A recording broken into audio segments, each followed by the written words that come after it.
Sahabat Penuh Misteri, by Jose W. Sulaiman. Anton terduduk lesu di kursi rumahnya. Wajahnya yang sudah masam tak mampu lagi memungut gairah senyum yang seperti biasanya dia keluarkan di sore itu. Sambil merebahkan tubuhnya di kursi yang memang biasanya dia tidurkan untuk melepas lelah, dengan menghela nafas panjang dan kepala beralaskan kedua tangannya yang ditekuk tersebut menjadikan khayalan terbang mendekat. Anton samar-samar melihat temannya Dika tengah menyapa dari jarak jauh. Lambaian tangan Dika terasa begitu dekat sehingga Anton pun bergegas menghampiri Dika yang sudah menantinya di pintu gerbang rumahnya. "Tumben lu datang ke sini, Dik," ucap Anton sambil mencoba meraih sandal di balik pintu rumahnya. Anton menyapa Dika dengan gayanya yang khas. "Kemana aja sih lo, jarang main ke tempat gue, Dik." "Emang segitu sibuknya ya ampe ngelupain teman?" tanya Anton. "Ah bisa aja lo Ton, gue adalah lagi sering banyak tugas di kantor jadi maklumlah jarang kumpul-kumpul lagi sama temen-temen, hehehe," balas Dika. "Ayo ke dalam dulu Dik, udah mau maghrib tahu, entar kalau lama-lama di luar bisa kesambet setan lu, hehehe," canda Anton. "Biarin aja, kan gewe setan ya, hahaha," tawa Dika merenyah. "Ah bisa aja lu Dik, masa ada setan seganteng lo lewat rumah gue? Entar bakalan cewek-cewek sini pada menjerit lihat lo narsis," imbuh Anton. Kedua sahabat yang sudah lama jarang tegur sapa itu pun akhirnya masuk ke dalam rumah. "Duduk dulu ya, gue mau ambil air minum buat lo, gue tahu elo udah jalan 10 kilometer kan?" "Hehehe pasti betisnya pada pegel-pegel nih," ucap Anton. "Thanks bro, gak usah repot-repot, kalau ada keluarin aja semua yang ada di dalam lemari es lo, hihihi," Dika mencoba bergurau. "Boleh, entar gue keluarin semua isi kulkas gue, tapi elo harus habisin ya, sanggup gak?" canda Anton sambil meninggalkan Dika ke dapur. Saat Anton sibuk mengambil botol air di dalam kulkas, terdengar suara jelas di dalam kamar mandi, seperti suara orang yang sedang menuangkan air ke dalam ember. Anton mencoba menutup pintu kulkas tersebut dan menghampiri pintu kamar mandi. "Setahu gue nyokap sama bokap lagi kondangan jauh dan gak mungkin jam segini udah pulang," gumam Anton sambil berpikir siapa kira-kira orang yang ada di dalam kamar mandi. Sambil mendekat dengan pasti dan mencoba untuk mengetuk pintu kamar mandi, tangan Anton pun segera mengetuk pintu kamar mandi tersebut. Namun baru saja akan mendaratkan tangannya ke pintu, mendadak Dika menyapanya dari belakang. "Ada apaan sih Ton?" celetuk Dika. Anton kaget bukan kepalang. "Ah kamu Dik bikin gue jantungan aja," imbuhnya. "Lagian ngapain ke kamar mandi mengendap-endap gitu, udah kayak maling aja," bilang Dika. "Nggak tahu nih, kayaknya ada orang di dalam kamar mandi," terang Anton. "Ah bisa aja lo Ton, gue aja dari tadi nggak denger apa-apa kok," balas Dika. Anton lalu membuka pintu kamar mandi dan dilihatnya sekeliling kamar mandi tersebut, namun sepertinya tidak ada apa-apa. "Tuh kan bener nggak ada siapa-siapa," kata Dika sambil mengajak Anton ke ruang tamu. "Gue ambil air minum dulu Dik, elo tunggu di ruang tamu ya," ujar Anton. Anton tak habis pikir namun masih terngiang di telinganya suara gerucuk air yang dituangkan dari sebuah gayung ke dalam ember dari kamar mandi terdengar jelas. "Ah mungkin hayalan aku saja kali ya," ujar Anton sambil membawa botol air yang dingin dari dalam kulkasnya. "Dika lo di mana? Ini air minum sama kue kesukaan elo," kata Anton sambil mencari-cari Dika. Anton mencoba untuk keluar dari rumah. "Kemana tuh anak udah nggak ada," gumam Anton sambil mencoba membalik badan. "Dor, hehehe, kaget ya." Dika mencoba mengejutkan Anton. "Duh elo tadi kemana sih, gue cariin gak ada, kayak setan aja lo bisa ngilang," bilang Anton sambil menghela nafasnya. Gue ada kok duduk di ruang tamu, Elo aja yang enggak lihat, makanya jangan banyak menghayal, hehehe, cetus Dika. Akhirnya kedua sahabat karib itu pun kembali ke dalam rumah. Di ruang tamu Anton dan Dika berbincang-bincang seputar kehidupan pribadi dan saling curhat. Maklum mereka sejak sekolah dasar sudah saling mengenal satu sama lainnya. Tanpa terasa waktu terus berlalu, malam semakin larut, kedua sahabat itu pun masih saling bercerita. Sesekali mereka bermain PlayStation sampai puas dan nonton film action dengan menggunakan DVD player. Meja ruang tamu berantakan, gelas dan makanan ringan ada di mana-mana, tapi mereka tak menghiraukan. Suara televisi terdengar jelas saat sedang ditayangkan konser dangdut dari televisi swasta. Malam itu Anton sudah sangat mengantuk sekali. Dik, Elo nginep di rumah gue aja ya.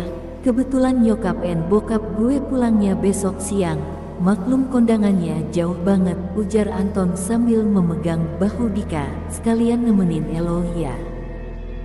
Enak banget dong gue jadi satpam, canda Dika. Ya itu kan cita-cita Elo dari kecil mau jadi satpam, hahaha, bales Anton. Sial, kata Dika sambil berlalu ke kamar mandi. Saat Dika di kamar mandi, Anton segera meraih remote kontrol TV-nya dan memutar gelombang channel lain. Kebetulan saat itu ada breaking news di TV. Selamat malam pemirsa, berita kecelakaan hari ini. Telah terjadi kecelakaan lalu lintas antara pengendara sepeda motor dan truk bermuatan pasir. Pengendara sepeda motor masuk ke bawah truk dan terlindas lalu tewas seketika setelah diidentifikasi bahwa pengendara itu bernama Pet. Suara TV yang dimatikan oleh Dika. Yah, kok dimatiin sih Dik? Gue penasaran sama pengendara motor tadi. Siapa tahu orang sini yang jadi korban, tegur Anton dengan sedikit kecewa. Gue paling takut kalau lihat berita kecelakaan. Mendingan berita yang lain aja Ton. Beneran nih gue fobia tahu, ucap Dika berasalan. Baru segitu aja udah takut, payah lo ah, cibir Anton. Yah gitu deh Ton, kan lo tahu sendiri gue dari sejak kecil paling takut kalau lihat atau denger cerita film-film tentang setan, hehehe, kata Dika lagi. Udara di luar malam itu sangat dingin, lolongan anjing dari kejauhan terus menyalak dan suara burung hantu terus membahana. Anton dan Dika sudah mau tidur. Mereka berdua bergegas ke kamar tidur. Dik, ini tahu nggak ini malam apa? Bisik Anton. Nggak tahu. Gue jarang lihat kalender sih, ujar Dika. Ini kan hari Kamis, alias malam Jumat, gertak Anton. Malam Jumat kliwon dong, kata Dika sambil ketakutan. Tenang aja Dik, Elo nggak usah takut, kan gue udah biasa lihat setan, canda Anton. Setan apaan? Tanya Dika. Setan gentayangan kayak Elo, tawa Anton. Ah sialan, emangnya gue mirip setan apa? Kata Dika sambil menepuk punggung Anton. Udah ah, berisik lo pade, gimana kalau kita tidur aja, celetuk Anton. Tapi jangan nakutin gue ya Ton, kan Elo orangnya suka iseng.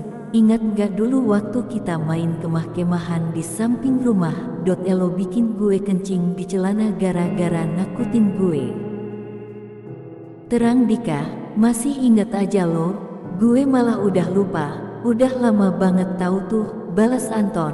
Ya udah, mana selimut lu Ton? Gue udah nggak tahan nih, badan gue udah kedinginan, ucap Dika sambil menggigil. Nih selimut lo yang warna putih, gue yang warna hitam aja, kata Anton sambil melemparkan selimut dari balik lemarinya ke wajah Dika. Sambil merebahkan tubuh mereka di atas tempat tidur tidak lantas membuat kedua sahabat itu tertidur. Masih ada perbincangan di antara keduanya. Ton, kita sahabatan udah lama banget ya. Nggak terasa sudah lebih dari 23 tahun. Elo emang sahabat gue yang masih gue kenal sangat baik. Dulu si Wawan dan Fatur juga sahabat kita, tapi sayangnya mereka sudah pergi jauh entah kemana, cerita Dika. ya itulah gue. Selain ganteng gue juga ramah dan baik hati hehehe, ucap Anton agak sedikit narsis. Ton, kalau nanti suatu saat gue mati, apa Elo mau nemenin gue? Tanya Dika perlahan. Elo ngomong apaan sih Dik? Udah kayak orang mau mati aja. Nggak boleh ngomong kayak gitu, ujar Anton sambil memegang kepala Dika. Udah jawab aja Ton, tanya Dika lagi. Ya kalau Elo mati gue pasti seneng dong hahaha. Kan jadi cowok terganteng posisinya jadi gue yang pegang. Canda Anton. Dika terdiam, tangannya meraih selimut dan menutup wajahnya. Duh gitu aja marah nih, kata Anton sambil membelakangi Dika. Beberapa saat mereka terdiam. Anton yang saat itu sudah sangat mengantuk mencoba memejamkan mata, namun sepertinya tidak bisa. Dipandanginya tubuh Dika yang berselimutkan kain putih membelakanginya. Dika, Elo udah tidur ya? Anton mencoba menggoyangkan tubuh Dika. Beneran udah tidur nih anak dasar pelor, sekali nempel langsung molor, seloroh Anton. Sayup-sayup terdengar suara televisi yang masih menyala di ruang tamu. Anton bergegas bangun dan kembali ke ruang tamu. Perasaan tadi gue udah matiin nih TV. Kok bisa nyala lagi ya? Gumam Anton masih penasaran. Ketika sampai di ruang tamu, Anton segera mencari remote TV dan berusaha mematikan TV tersebut.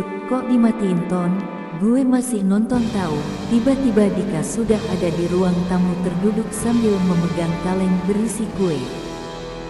Anton tergidik kaget. Loh, kan tadi Elo di kamar sama gue udah tidur.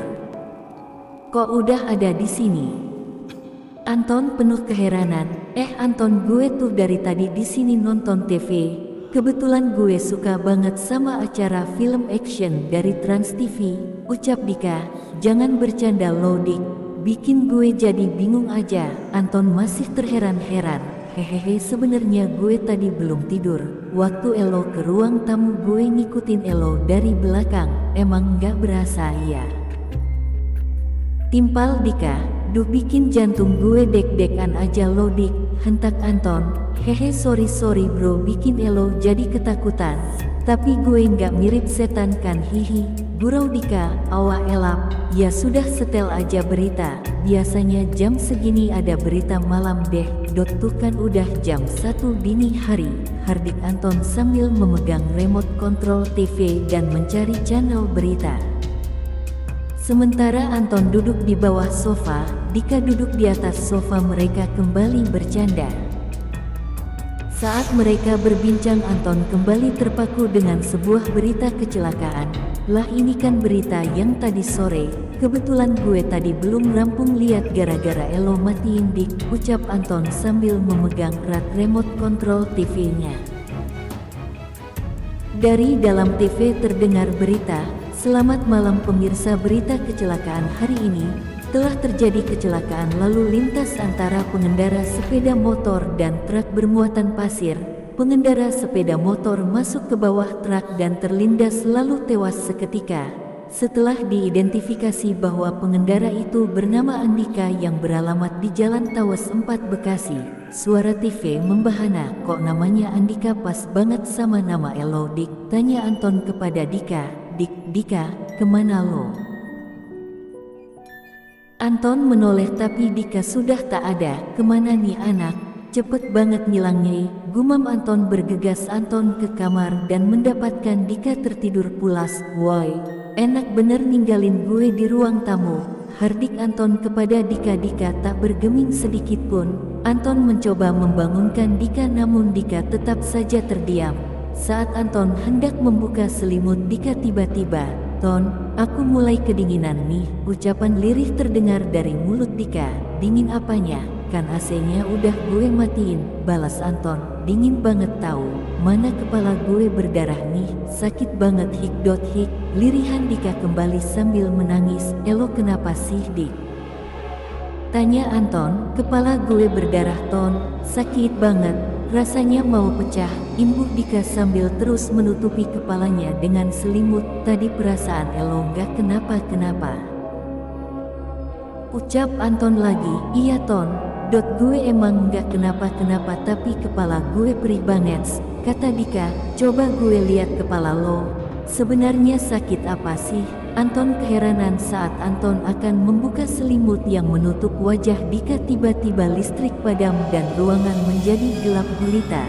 Duh, pakai acara listrik mati lagi. Kacau dah, teriak Anton sambil mencoba keluar dari kamarnya untuk mencari korek api.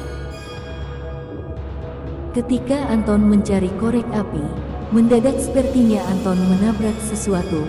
Duh, siapa sih nih? Teriak Anton. Gue yang elo tabrak Ton, jawab Dika. Elo cepet banget keluarnya Dik. Gue jadi heran, ketus Anton. Kepala gue sakit Ton, darahnya terus-terusan keluar nih, ratap Dika menghibah. Ya udah bentar gue mau ambil korek api di dapur. Elo tunggu aja di sini, kata Anton lagi sekembalinya dari dapur dan mendapatkan korek api beserta lilin. Anton lalu menyalakannya di ruang tamu. Tun, kepala gue makin sakit dan perih nih. Elo bisa tolongin gue nggak? Ucapan Dika yang mulai melemah. Elo di mana sih Dik? Gue nggak lihat Elo di mana. Tanya Anton. Gue di kamar Elo Ton. Kesini dong, sahut Dika mengajak. Lalu Anton ke kamarnya dengan membawa lilin. Didapatinya Dika tengah berbaring sambil memegangi kepalanya. Iya, kepala Elo berdarah. Kenapa Dik? Ya ampun, darahnya banyak banget. Anton mulai panik. Gue perih banget Ton. Badan gue dingin banget. Kepala gue aduh sakitnya minta ampun. Lirih Dika lagi. Coba lihat kepalanya yang berdarah, ucap Anton sambil mencoba mengangkat lilinnya tepat mengarah ke wajah Dika. Ketika Dika melepaskan tangannya, tampak jelas kepalanya yang penuh darah merah mengental dan bola mata yang hampir copot keluar. Bagian otaknya pun mulai terlihat dengan bintik putih cairan otak yang berdarah. Anton kaget bukan kepalang. Bulu kuduknya berdiri dan menjerit sejadi-jadinya. Seketika tubuhnya mulai lemas tak berdaya tergeletak di samping tempat tidurnya.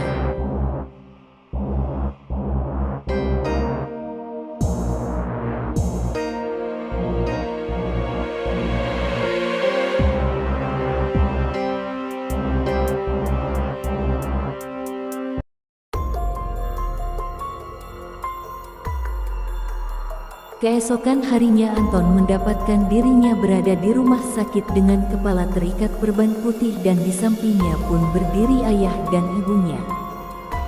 Ayah, kamu kenapa Ton? Kamu sakit apa? Ibu, iya Ton. Maafin ibu ya yang tidak menjaga kamu sepenuhnya. Anton masih terdiam dan masih dengan kondisi lemah. Seorang suster dan perawat pria datang menghampiri untuk memberikan obat-obatan untuk pemulihan kondisi kesehatannya. Anton, yah Bu, Anton kok ada di rumah sakit? Emang Anton kenapa? Ibu, Anton, tadi pagi ibu menemukanmu pingsan di sebelah tempat tidur. Kepala kamu membentur lantai dan ada darah. Sebenarnya kamu habis main apa sih di kamar sampai jatuh begitu?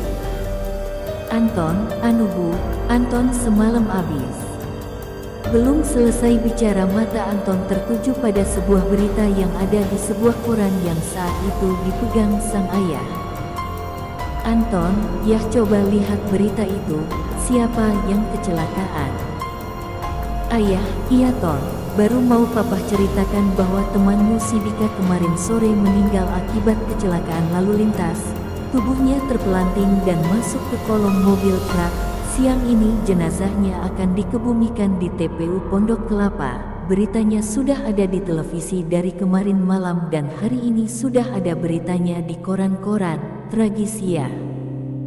Padahal ayah tahu anak itu baik sekali. Itulah takdir kita, tidak tahu kapan Tuhan akan memanggil kita.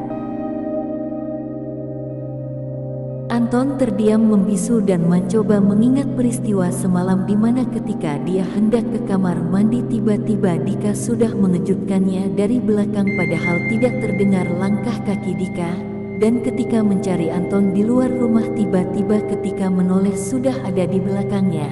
Lalu ketika menonton berita kecelakaan Dika berusaha mematikan TV. Begitupun ketika hendak menonton TV, ketika Dika sudah tidur tiba-tiba sudah ada di belakang dan duduk di atas sofa dan terakhir melihat wajah Anton dengan wajah penuh darah dan kepala pecah. Maaf Pak, Ibu, ada dokter yang akan memeriksa kondisi kesehatan Anton. Jadi ibu dan bapak bisa keluar sebentar, sapa sang suster kepada ayah dan ibu Anton. Tak lama sang dokter pun datang untuk memeriksa. Sambil membalikan badannya, sang dokter menyiapkan obat-obatan di atas meja. Ketika sang dokter berbaik badan dengan jarum suntik di tangan, tampak wajah Dika yang tersenyum sinis sambil berkata, "Kamu juga harus mati Anton."